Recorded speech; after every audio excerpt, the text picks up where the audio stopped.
Okay, so this is for my coaching conversation assignment, and I am doing an interview with Miss Wills. And Miss Wills did a small group lesson. Can you tell me a little bit about what we saw you working with today? Okay, so sure. Today we worked on decoding long vowel and with silent words and applying that skill while we were reading connected text. Yeah, I can definitely see that and notice the kids working on words like cake, bike, hope, things like that during their reading practice. What do you think worked best during today's lesson?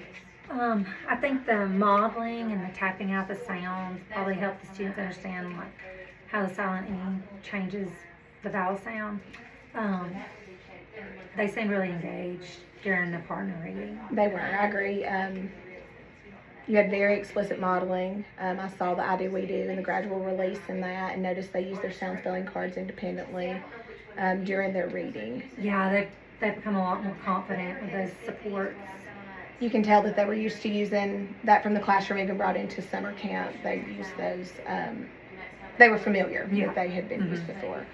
I also noticed that when they come to an unfamiliar word, instead of them just guessing or saying something, they were trying to use their strategies to decode. I think that's huge in first grade because getting them to apply what they've learned, not just guess. So what are you currently using to determine whether they're mastering their skills or not? We've been using their weekly phonics checks. Sometimes I use decoding word list and the ORF, the oral reading fluency progress monitoring. From their M class.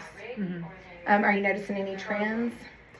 Most of them are improving and with their accuracy, but a few students they're struggling to transfer the skill in the connected text. I always see that with the individual words into putting it into sentences or into a paragraph. Even a lot of times it's easier in isolation. For them, they think that it's easier. Right. They hesitate. But, are there any strategies that you use specifically to support those lower students who do struggle with the transfer? I've been trying to use a lot of repeated readings, partner readings, and making sure they're partnered up with somebody that supports them. That'll be a good support for them, and extra blending practice during their intervention time. Yeah, those are great strategies.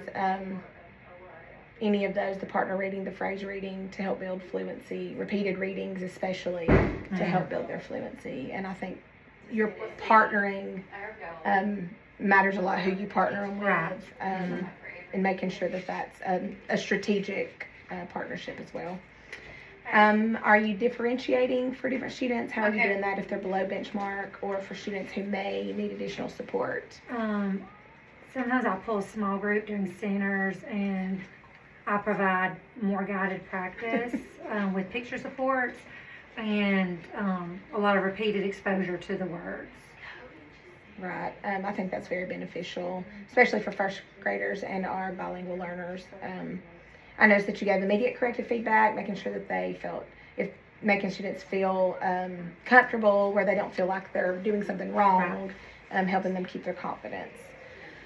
One thing that this assignment asked me to reflect on is technology integration. Have you used any technology connected to the skill, or what would you do to enhance the lesson? We didn't use any today, but sometimes we practice their phonics skills on their iPads during centers. Any specific program that you like to use for that to make sure that they're actually getting the skill and not just playing games? Or have you used Seesaw? Yeah, we use Seesaw. I kind of use that for accountability. That's a good piece. That's a great extension. Any program that has the audio support where they can hear themselves read it back, record themselves reading? We have that on our with our core curriculum. Yeah, our program offers something like that they can listen to themselves read. That's a good idea. And you can do that on Seesaw also. Yeah, and they always enjoy hearing themselves read, so that's good. One question I always like to ask is, what strategies do you use to ensure that all students are mastering the skills? But I think you kind of touched on that earlier with your... Well, I try to monitor them closely, especially during small groups, and I just the instruction based on that data that I get from that. Yeah. I know it's a little differently with the summer program setting than it would be in the regular Right. classroom, but the same strategies work regardless of the makeup of the kids. Your lesson pace and your engagement, all that was aligned well with the standard. You were very intentional about checking for understanding throughout the lesson instead of just waiting to the end. All of that was great. If you were to reteach or extend, is there anything you would change? I guess I would probably spend a little more time practicing reading the words in the connected text.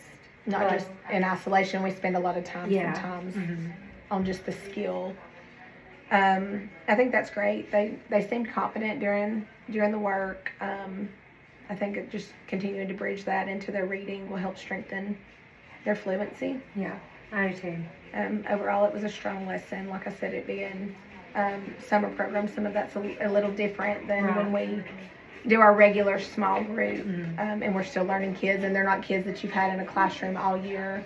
But all in all, the instruction was aligned to the standard for that time. So I appreciate you letting me observe and helping me out today. Thank you, I appreciate it. All right.